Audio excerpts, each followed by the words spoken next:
Menopause is inevitable, but suffering is not. This is a very important podcast this week. I'm going to be joined by my good friend, Dr. Mary Claire Haver, and we're going to talk all about probably the subject that women have been gaslit more, I think, than maybe any other subject for centuries. And that subject is menopause. We're going to talk about menopause hormone therapy, or HRT. We'll talk about the Women's Health Initiative study. Is it safe for women to go on hormone replacement therapy? And what are some of the falsehoods that have been propagated for decades? We're going to talk all about the difference between bioidentical hormones and synthetic hormones, and how bioidentical hormones can be separated into compounded and FDA-approved ones. And we're going to talk about a whole lot more. This really is a discussion that every woman, and ideally the man in their life, should definitely listen to. Well, let me go ahead and introduce Dr. Mary Claire Haver. She is board certified in obstetrics and gynecology and is a certified culinary medicine specialist. She is also a certified menopause specialist through the Menopause Society. Now, in 2021, she opened Mary Claire Wellness, a clinic dedicated to caring for the menopausal patient. She's amassed over 3 million followers across social media by posting advice for women going through menopause. She understands that menopause healthcare is in dire need of a change, and she is proud to be leading the conversation. So if you've heard a lot about menopause on the airwaves, in articles, in the news, honestly, a lot of that is because of Dr. Mary Claire Haver. Her educational background and her experience led Dr. Haver to develop the national best-selling book and online program, The Galveston Diet. And this is a 3-pronged lifestyle program that encourages fuel refocusing, intermittent fasting, and anti-inflammatory nutrition to manage hormonal symptoms, stabilize weight, and revitalize the body as it ages to provide benefits that will last a lifetime. She has got this absolutely fantastic book, The Galveston Diet, that has changed hundreds of thousands of lives. And her new book, The New Menopause, is going to make a massive impact as well. I'm so excited to welcome Dr. Mary Claire Haver to my podcast, The Holistic Plastic Surgery Show.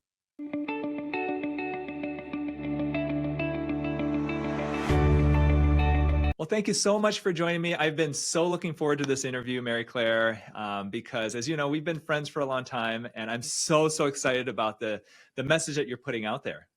Thank you. So great to be here. So let's talk first about your journey. You've gone through all the standard training for a board certified OBGYN. You were in practice for many years. What led you to change your practice? And tell us about how all this came about. Sure. So for the bulk of my career, I was practicing in a large academic institution. So I was teaching medical students. I was actually the residency program director, APD, for 10 years plus or minus, and was pretty happy, and really for a long time just felt like this was my career and I was going to retire doing that. Things started changing. Both me, I was changing. I was becoming less resilient to the really rough hours that we are expected to perform. I did sign up for this, but I didn't anticipate that my body was not going to be able to keep up with the 24-hour shifts or the overnight calls and be able to recover, and all the other things in my life, being a mother, be a wife, all the other responsibilities I had in my life. So I just was getting increasingly exhausted. On top of that, the administrative burden, as many of us in medicine understand, and it was just becoming unbearable. My institution was hiring multiple people above me in non-clinical positions and administrative positions, and they were just adding layer and layer and layer of just paperwork, and I was having less time and less satisfaction seeing patients. So all of that's kind of swirling of, can I do this for the rest of my career? I'm going through menopause. So my first kind of leap of faith was to leave the academic institution, my home for 20-something years. Wow. And become a hospitalist, which was kind of a step down for me.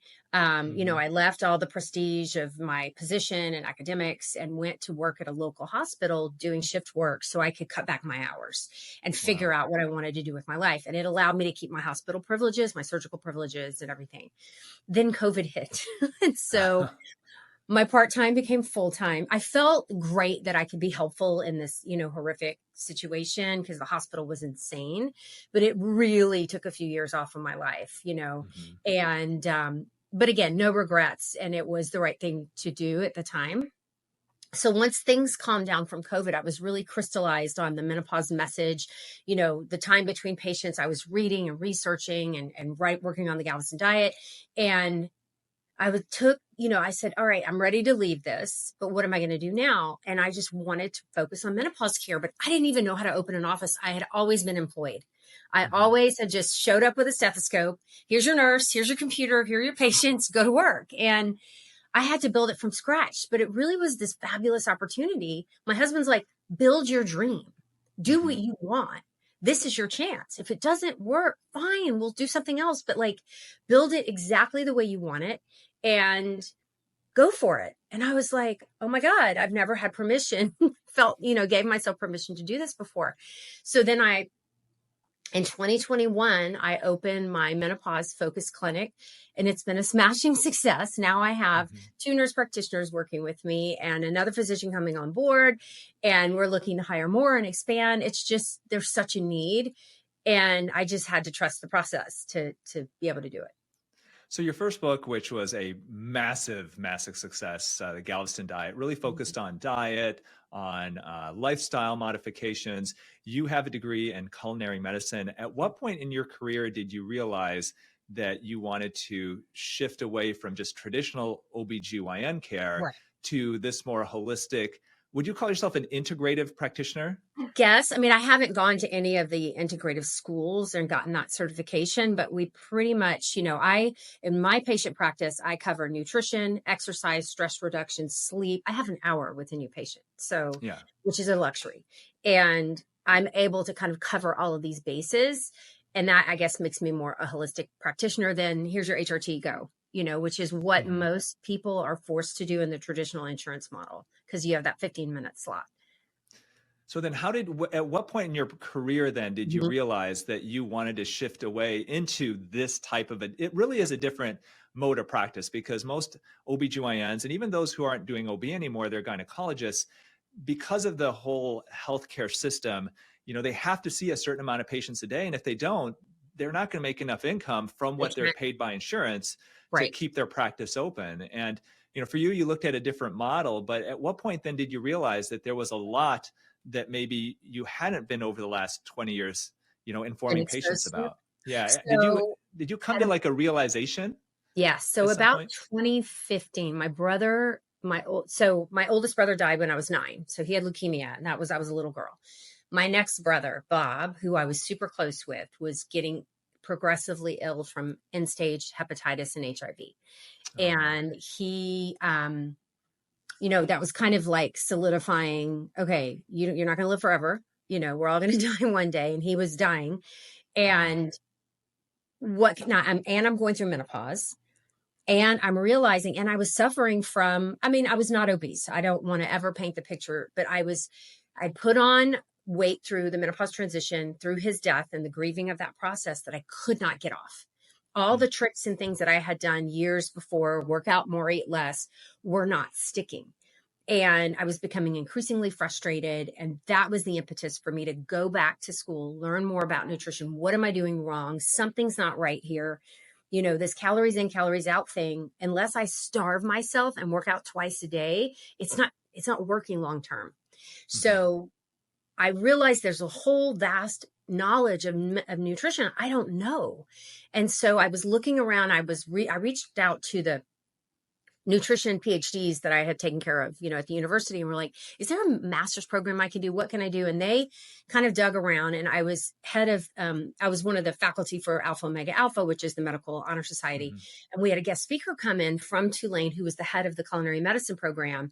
And I realized I could do it online. My boss was totally supportive. Like, they were going to let me use my academic funds to pay for it.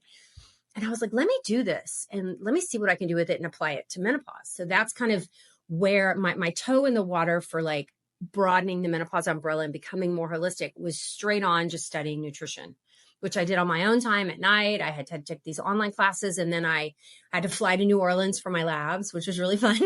So So the Tulane. labs there are not like labs. You're actually cooking things. And We how were, do the yeah, we labs were work in with? test kitchens, Yeah. with dietitians, with PhDs, with nutritionists. I mean, it was the coolest thing ever. In these big test kitchens in New Orleans, my husband and I would like rent bikes and ride them all around the French Quarter and then go to a class. And Oh, wow. it was really fun.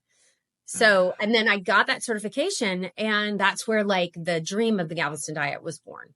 Hmm.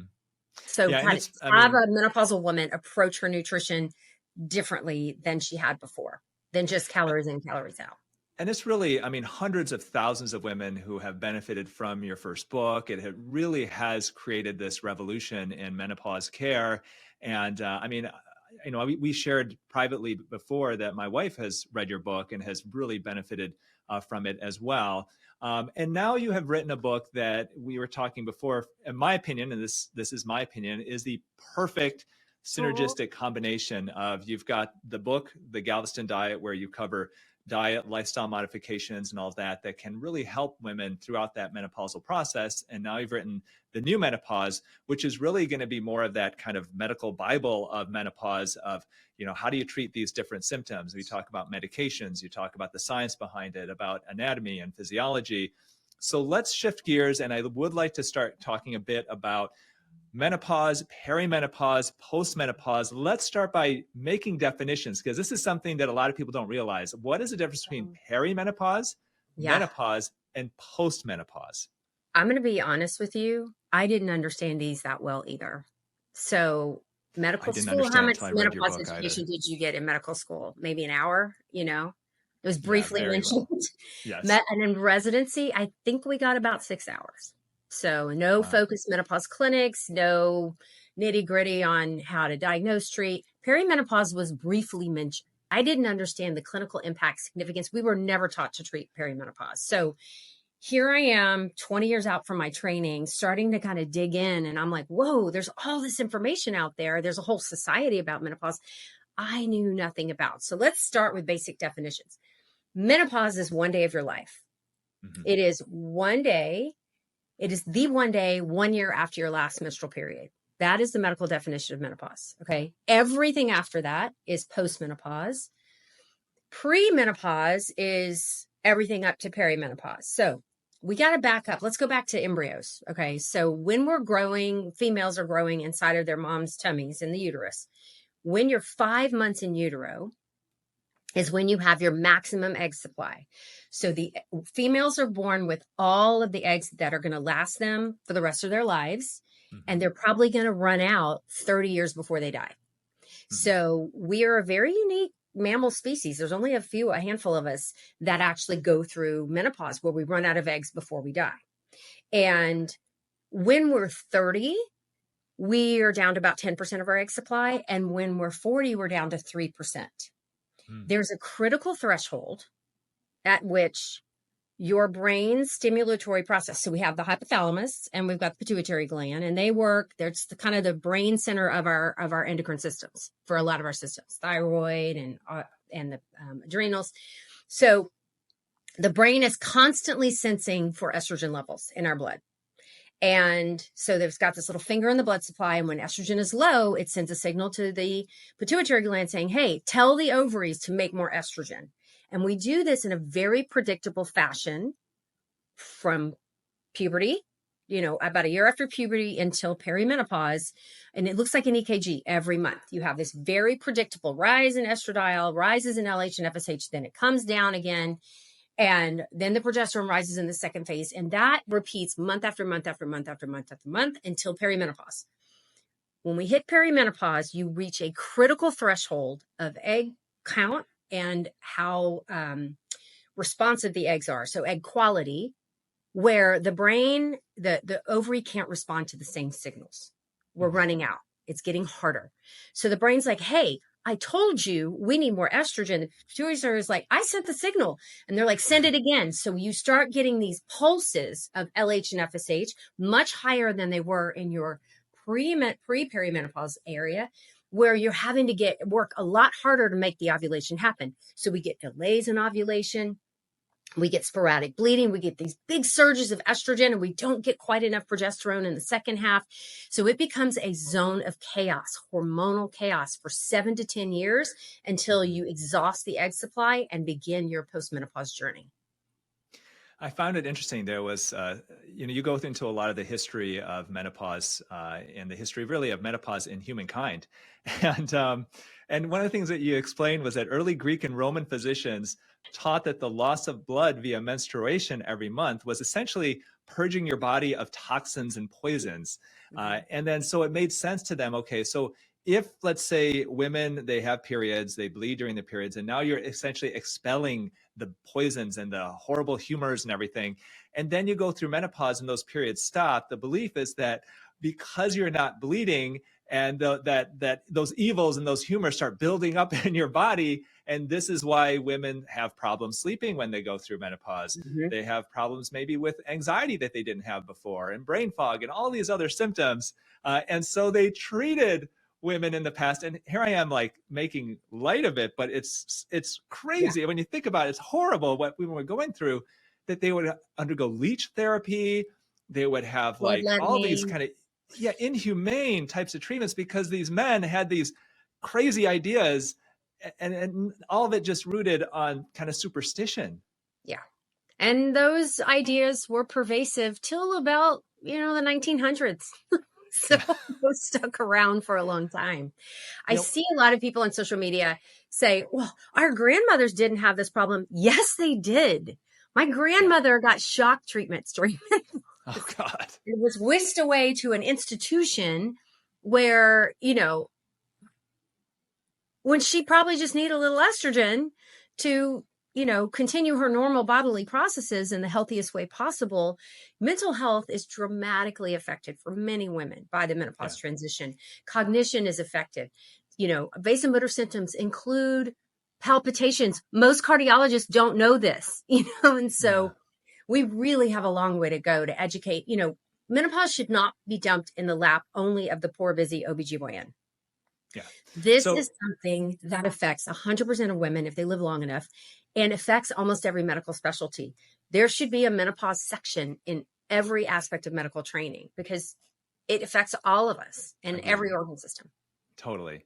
And so then in the history, you got this kind of idea that people have no idea, about menopause. And then time goes on and doctors start understanding that, that this has to do with estrogen, and declining estrogen levels can create significant changes in the physiology of the body. Can you talk a little bit about some of the changes that occur when your body starts producing less estrogen? Sure. So if we, go top to bottom, we see increasing levels of mental health issues. So either worsening mental health disorders or new onset. So we know when we look at the retrospective data, we can see women on HRT beginning early in their perimenopause or early menopause journey have lower incidence of depression and anxiety. So then if also in the brain, we have cognition, 80% of us will have significant brain fog through the menopause transition. That does tend to get better as things stabilize. But Lisa Mosconi, who I'm sure you know, wrote The Menopause Brain, and she's studied PET scans of women throughout their menopausal transition, and the brain is basically completely rewired. So not only is serotonin and dopamine affected by the loss of estrogen, but how we process and the rate of our skills of memory and recall is dramatically affected through the menopause transition as well.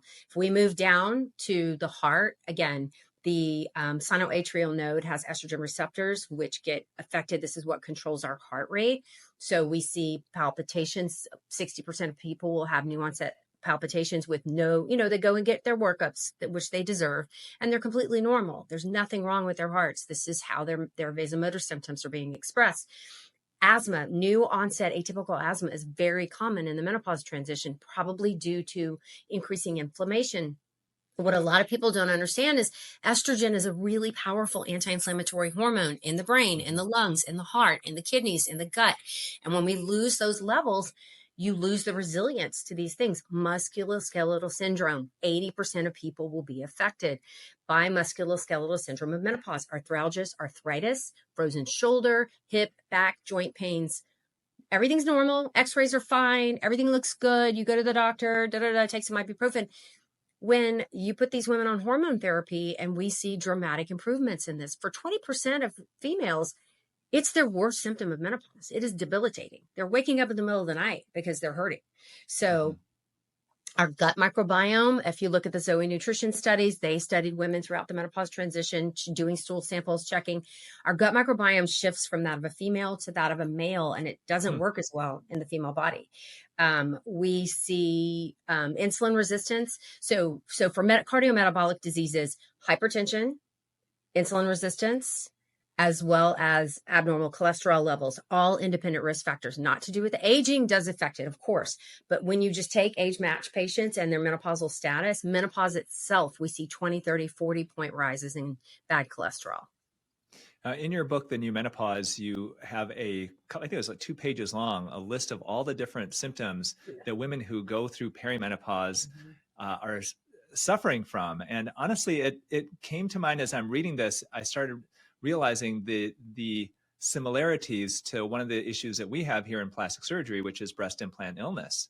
You know, in breast implant illness, we have tens of thousands of women, maybe more, who suffer from a wide range of symptoms. And for decades, these patients have been gaslit by their doctors saying, well, it's all in your head. Everything is normal. Your labs are all normal. So this must be in your head. And there's still doctors who are telling patients this, yet they get their implants taken out, and some studies show upwards of 90+% of patients, their symptoms improve significantly. And that was something that I started thinking about as I'm reading your book. How has this kind of idea that it's a phase of chaos, perimenopause, because the symptoms are so varied and wide ranging and different from patient to patient, how has this impacted care for women who are going through perimenopause? Well, in my training, we had gynecology clinic, and it was a catch-all clinic. When you weren't pregnant, you went to gyne clinic. And so the upper levels would grab all the charts because they want to do the surgeries. They need their numbers to graduate. So the interns, were left with everything else. And we had some areas of the country call it whiny gyne. We called it WW, the whiny woman. And it was a woman with a kind of a long list of very vague complaints. And we were taught this in school, that women tend to somaticize their pain. We're giving a psychological reason for actually a biological cause. And it was just lack of training and education, where we weren't taught to connect the dots, Now, in my clinic, I'm ruling out hypothyroidism. I'm ruling out autoimmune disease. A lot of things look like this, but my friends over in sexual wellness and urology think that a lot of interstitial cystitis may actually be perimenopause due to inflammation in the bladder and genital urinary syndrome of menopause. Also fibromyalgia, huge, bump in the incidence in perimenopause. And a lot of them are now thinking this probably actually is the musculoskeletal syndrome of menopause, and we just didn't know what to call it. Yet with all of this going on, the amount of money that is being put into menopause research is so minuscule. I think I saw a number not that long ago. Maybe you had reported on it, but somebody reported on that the amount that the NIH spends on menopause research is less than what they spend on like smallpox, is what I heard from somewhere. Yeah. Maybe that was Dr. Karen Tang that told me that. Tang looked at it, Moscone looked at it. Maria Shriver published it and whatever. And then Jennifer Weiss-Wolf, who wrote the 70-page document for menopause funding from the NIH, she's looked at it. It's really abysmal. And there's no menopause category at the NIH. There's no menopause category in the American Board of OBGYN required reading. There's nothing. Yeah. We have pediatric gynecology, all important stuff. But even when you go to PubMed, which is our Google, right, for medical research articles, and you type in the word pregnancy, 1.1 million articles come up in all time. You type in the word menopause, where menopause is just mentioned in the article, there's 94,000. More females will go through menopause than have a baby. And we can intervene just as much to improve lifespan and health span, yet we're not prioritizing this in medicine. So we'll shift over a little bit into the history of menopause hormone therapy, which is what you Mm. call basically HRT, hormone replacement therapy. Yeah. So kind of two different terms for the same thing.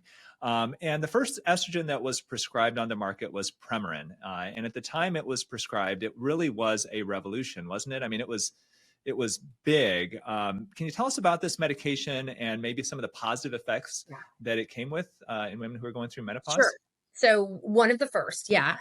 So they were able to extract, Premarin stands for pregnant mare urine. So they were able to extract all of these estrogens. And there's about 10 or so, or maybe a dozen of them. Estradiol, which is the main ovarian produced hormone in the body, most biologically active. So that's kind of the one we usually talk about. Mm-hmm. So it was cheap, easy to get. I'm not crazy about what they do to horses to get it, which is why I don't prescribe it. But, here we go. There were a couple of other estrogens on the market, but they were clunky and really high dose. And this was like the first one that really was well tolerated. Mm-hmm. And they, in the 40s and 50s, estrogen was exploding. Women were feeling great. There was this book called The Feminine Mystique or something. And it was basically, get your wife's sexual life back. Men were reading it and getting their wives to take estrogen. Jeez. So, but it was the 60s. Ick factor is high on that It was one, ick, definitely. yeah. Yeah. But so all these people are on estrogen, but they weren't getting progesterone. They didn't realize at the time that estrogen alone in a woman with a uterus who doesn't ovulate anymore, or is ovulating, much less, will increase her risk of endometrial hyperplasia and cancer. So that was the first kind of bomb that went off, and everyone's like, oh, stop the estrogen. Let's figure this out. Well, then they realized if we add in a progestogen, then to counteract the effects of estrogen in the uterus, then it's totally safe. So that's when Prem-Pro came out, and Premarin plus other progestins. So we knew so women are on this for 2-3 decades. And we know from the observational data that women on hormone therapy, remember, they're starting hormone therapy at the beginning of their menopause. Most of these women are having less cardiovascular disease, less death from cardiovascular disease, and less all-cause mortality. But it wasn't a randomized controlled study, which, is our gold standard in medicine. So we had a female head of the NIH. So here we go in the 90s. Mm-hmm. About 40% of women are on some kind of estrogen therapy in their menopause, and they're doing great. Okay. And they're being appropriately treated with progestins when needed. And Prem-Pro and Premarin were the top two at the time. So, which made sense. So the NIH says, all right, we're going to fund this study in women's health. This is like huge. Okay. We're going to do tens of thousands of people. It was $1 billion study. And we're going to see if this isn't an artifact, meaning women who are on hormone therapy tended to be white and wealthy and, higher socioeconomic status. Is this just a healthy patient bias, or is this really happening? So they used Premarin and Prem-Pro, which were the top two meds at the time. And the outcome was heart disease. Is it really going to affect, is this truly, going to affect whether or not they get heart disease, and when? So they started with an older patient population because women don't tend to get heart disease until their 70s and 80s. So the average age in the study was 63. They had two arms. People had a hysterectomy. They got estrogen alone or placebo. And if they had a uterus, they got estrogen plus the progestogen, which was Provera, or placebo, and off they went.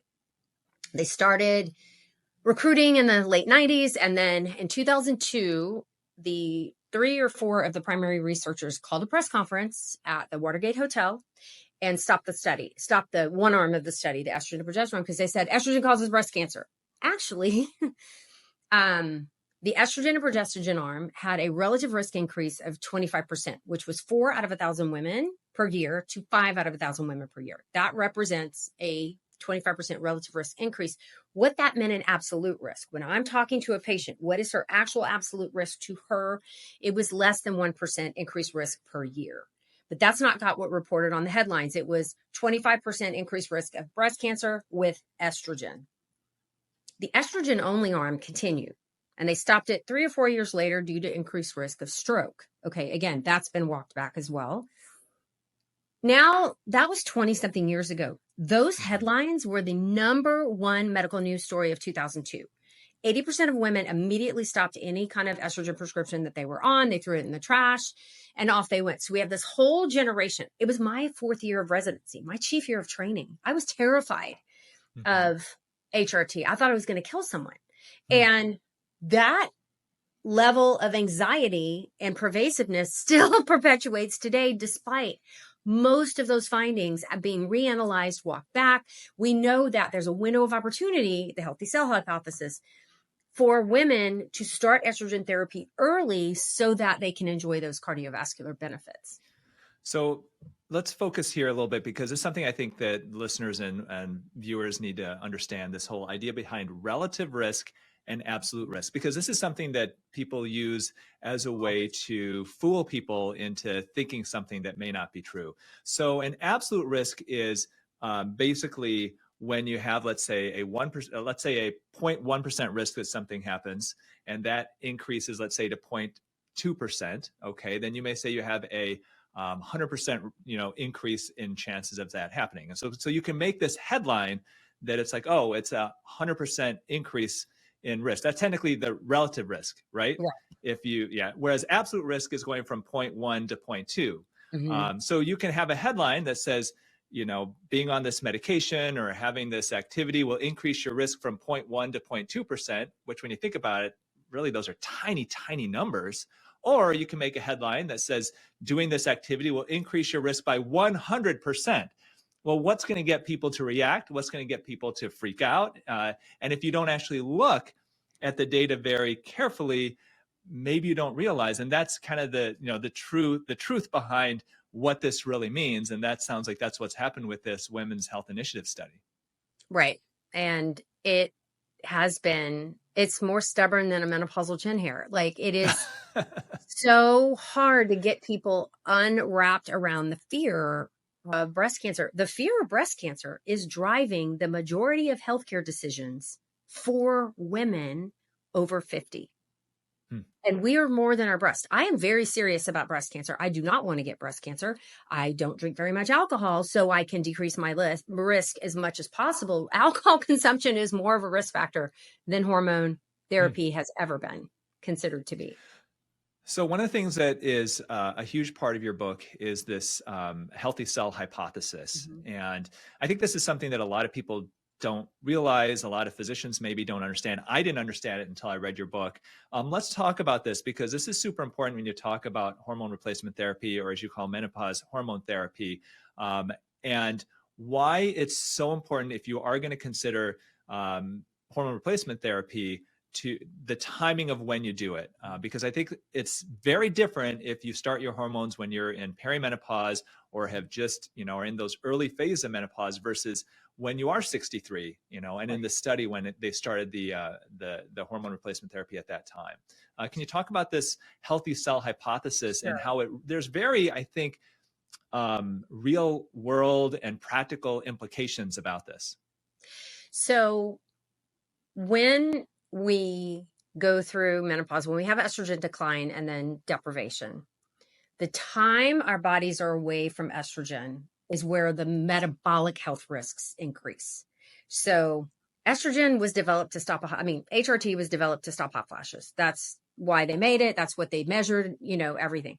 That's what women were mostly complaining of suffering from, that those symptoms were easily identified as menopausal symptoms. Okay. What we've learned in looking at the data and all these studies is that estrogen is incredibly protective. And it's better at continuing a non-inflammatory state. It's better at continuing the health of a healthy cell than fixing it once you develop disease. And there's no better way to look at it than cardiovascular disease or dementia. So estrogen, if you limit that time away from estrogen, if you have a buffer there and you continue estrogen, you will have decreased risk of cardiovascular disease, 50% decreased death rate per year, okay, than women not on HRT. Estrogen is incredibly protective in the intima, in the lining of the vessels around our coronary arteries. It's protective in the vessels in our brains. It's protective in how we neurologically function. But if you have that time away from estrogen and these diseases you start getting plaques, and then plaques get calcified, or you start having the plaques in your brain associated with neurodementia.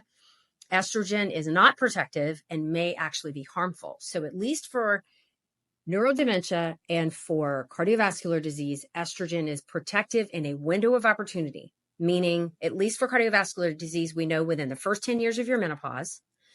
And then for neurodementia, at least the first 5 years. So meaning if you start it within that time and continue, you will have decreased risk. Does that mean you must stop at 60 if you've been on it and doing well? No, you can continue those benefits past that.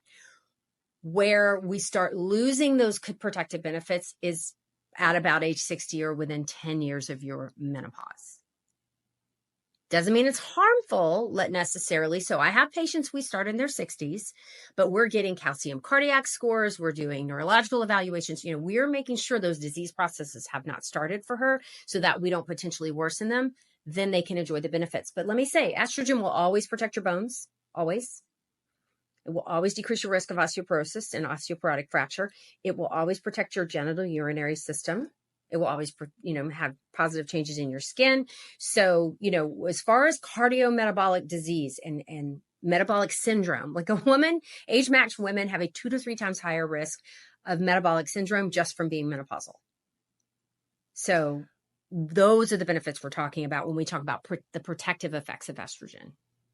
So, you really focus a lot on the book about this healthy cell hypothesis. And really, essentially, just to kind of summarize, it's that if you get started on estrogen early, it can have very great protective effects in so many different areas, so many different body systems.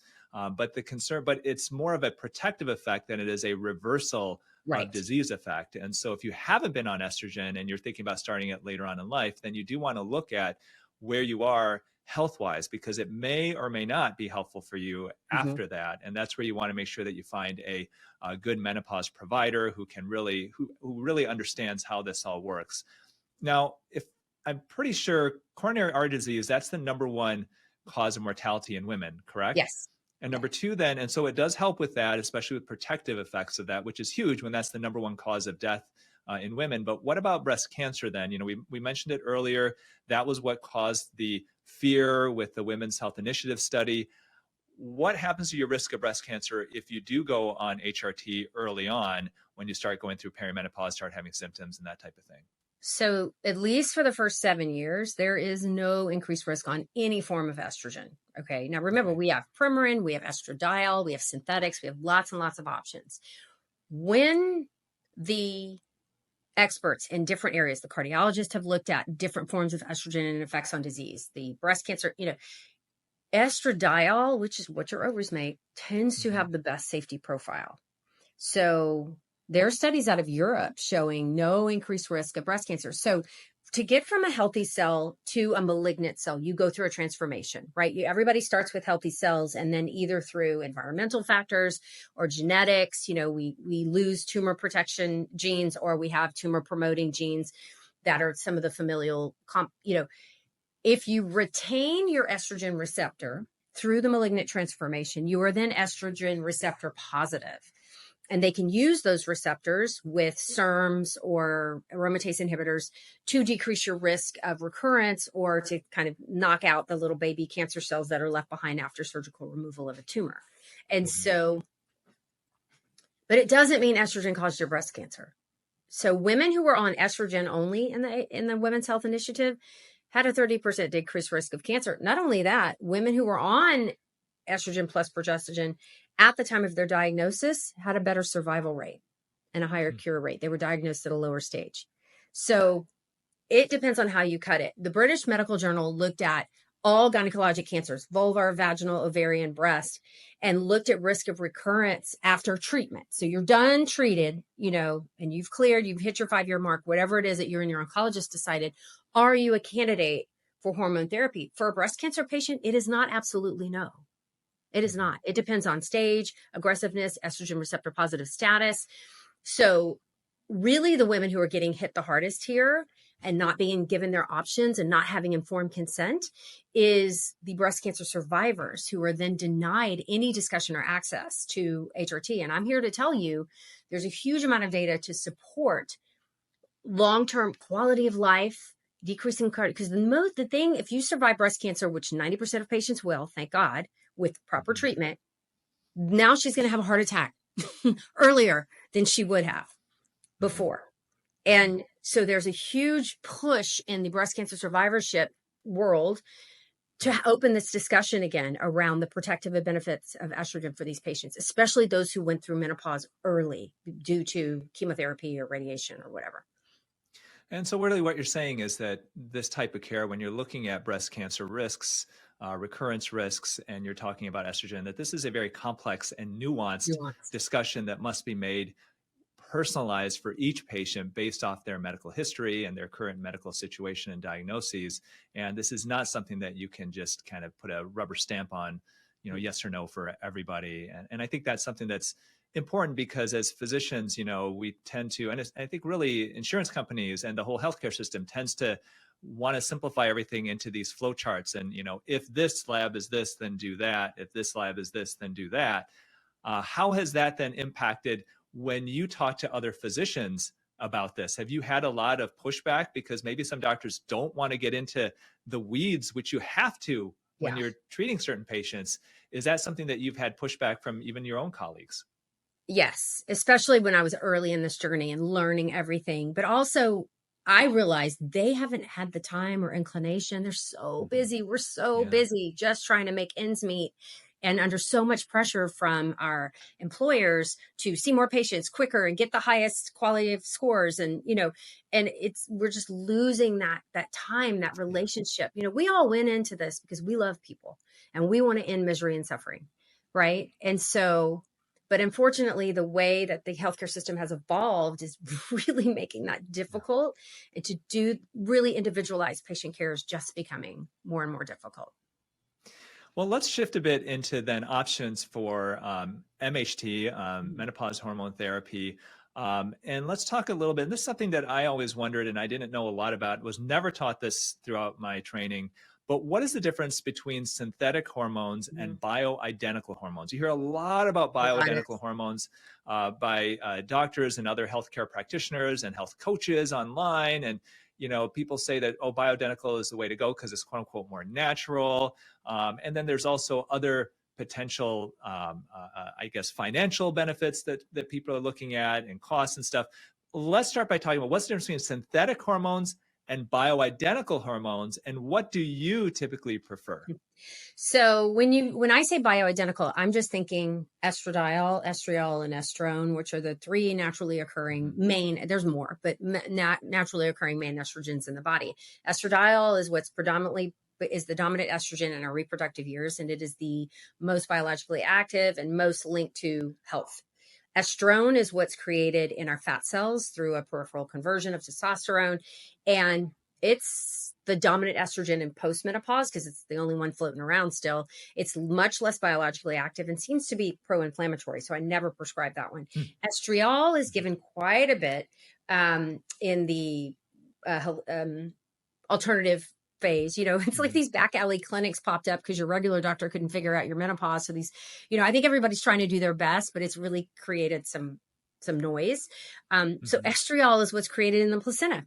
It's to support the fetus. And, why would I give someone a pregnancy estrogen if she's not pregnant? So I just give estradiol. So you can't roll in a bed of yams and extract estradiol like yam cream. That doesn't work. Save your money, please. But we do start with botanical bases. They go through a tremendous chemical alteration in order to get the estradiol created. So there are synthesis things happening in a lab, but they are from botanical based things. Where the confusion is that, everything comes out of a lab that's going into your body as far as sex hormones. We're not, in the early days, they were chopping up like cow ovaries and feeding it to patients as one way to get estrogen in your system. We're not doing that. Okay. Now we're using botanicals to extract to make the estradiol, make the progesterone, and make some of the testosterone. So everything's kind of synthesized in a lab and coming out of labs, but what the base product is. So ethinyl estradiol, which is the number one component in birth control pills, is completely synthetic. They start with chemicals and they mix up the chemicals and they, and then poof, here we get ethinyl estradiol. Whereas, so that's the biggest difference. I stick with plain estradiol. It makes sense to me. It's what most of my colleagues use. And it has the best safety profile data so far, at least for cardiovascular disease and probably for breast cancer. Now, how do you get that in your body? Okay, we have pills, we have oral and non-oral.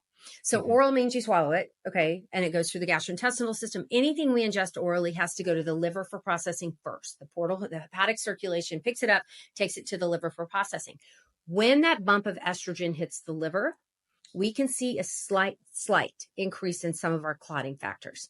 So for patients who have a history of a blood clot or have a family history of a blood clot or have a known clotting disorder, that is not your friend. You want to move into a non-oral option like the patch, creams, gels, sprays, pellets even, or the vaginal ring, which I love.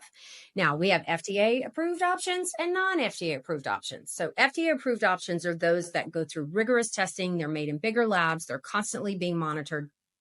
And we know that 98% of the time what they say is in it is in it.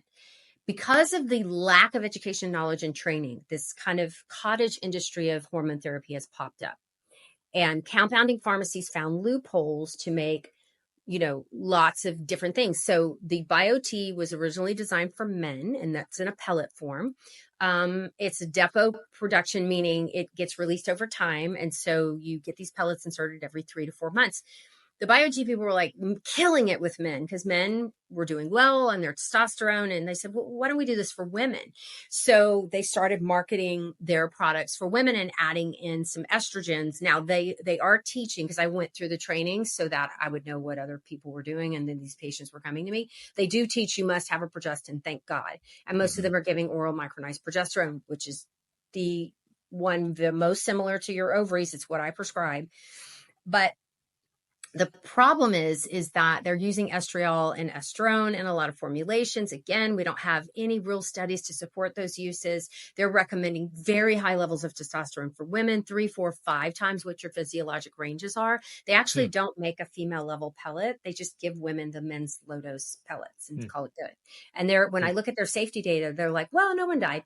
So, but they're making all these claims that it's natural, it's so much better, it's safer. Look, those are not substantiated.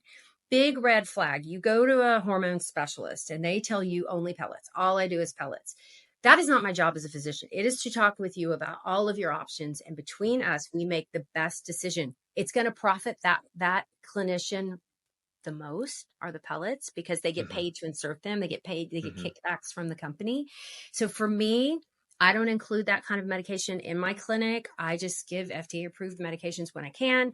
Unfortunately for females, there is no FDA approved option for women who are not undergoing a transition to males. So I usually use compounding for that. So there's really 3 kinds of hormone therapy. You've got synthetic, you've got compounded bioidentical, and you have FDA approved bioidentical. So you just mentioned that the compounded bioidentical, the problem with those is really people can make up their own witch's brew of whatever they want to put into it. And do you trust that? Does the practitioner who's prescribing that for you know what is optimal for your body? So buyer beware with the compounded. But what then is the difference between quote unquote synthetic hormones and FDA approved bioidentical hormones? And do you recommend both of those? I'm sorry? So how they're made in the lab. I love having options for my patients. I have my go-to formulations, but they don't work for everyone. I love having SERMs available. Not everyone tolerates progesterone very well. So we have a SERM called basidoxifene, which is very similar to tamoxifen, but it kind of spares the endometrium and the breast tissue. So you can get the protect the lining of the uterus without having the potential side effects of progesterone if people don't. So there are people who can't tolerate the patch or other estradiol. I like having other options for them. So again, I have go-to, but I love having variety. And are 100% of my patients on estradiol patch? No, because not everybody can tolerate it. So that's where I start looking at other options for the patients. So there are people out there who are only promoting bioidenticals, and you don't feel that that's necessary, but it's also not necessarily harmful. It really, once again, has to come down to each individual patient and nuance and their own, what they tolerate and all of that. And cost. And how does somebody know then, if somebody is talking to a either a physician or a health coach or a nurse or a PA or practitioner, how do they know, what can they look at to know if they're being, I guess, I don't know, gaslit or BS'd into selling them hormone therapy that may not be in their best interest? Because as you said, this is a huge market, and there are a lot of people out there on social media talking um, about hormone imbalances, and do this and do that to treat it, and I've got this program. Well, for this it only costs $1,900, and we'll give you bioidenticals and that. What should people look for? Obviously, you can't see everybody, the whole country. They can read your books and get a great understanding of what they do. But when they go see somebody, what are some red flags for them to know that, hey, maybe this person who's recommending these treatments for me, maybe this isn't in my best interest? You should probably, it's a newer certification, but certification from the Menopause Society is usually, it'll help weed out some of the noise. Okay. It's not perfect. But if you're certified, you've gone through the training, you've read all the information, you've taken a test and passed it. So that is definitely one way. Certification from the Menopause Society, which is open to multiple levels of clinician, not just physicians. So nurse practitioners, pharmacists can take it, and every specialty it's open to. So maybe family medicine, internal medicine, someone who has a vested interest in this. If you go in and they're pushing you towards one formulation, and not discussing all of the options, especially a formulation that will personally profit that clinician, that's a big red flag for me. If they're making you miracle cure promises and trying to sell you, and I'm a physician who sells supplements, but if they're trying to sell you hundreds of dollars worth of supplements, if they're talking about hormone balance, that is a marketing term, not a medical term. I never would call you up and say, Tony, my patient has hormonal imbalance. I'd be like, she has polycystic ovarian syndrome. She's not ovulating regularly. Like, those are not clinical terms that, I'm trying to get to the root cause of what's happening to the patient. Is this perimenopause? Is this PCOS? Is it both? Is it hypothyroidism? Is this also affecting, so these are very intense, nuanced conversation. But if you're going in and you're going to get yourself sex life back, or you're going to have all these miracle cures, you're going to lose 40 pounds, that may happen. But, I'm talking to my patients about decreasing the risk of osteoporosis, keeping them out of a nursing home for as long as possible, improving their quality of life so they can sleep. These are the very realistic conversations that need to be happening, not miracle cures that you're going to be 25 again. Yeah, I think one of the things that really struck me as I was reading your new book, The New Menopause, is just how complicated menopause care truly is. And you do not want to have somebody who is dabbling in it, who has taken a weekend course about different foods and treatments and stuff. You don't want them treating you, because it is so incredibly complicated and nuanced. And so you really do want to see somebody who has a ton of training and really does spend a lot of their time in their practice treating menopause patients who've gone through menopause or who are going through it. One of the big things it was really a big controversy online, and I know that there are doctors who are arguing back and forth.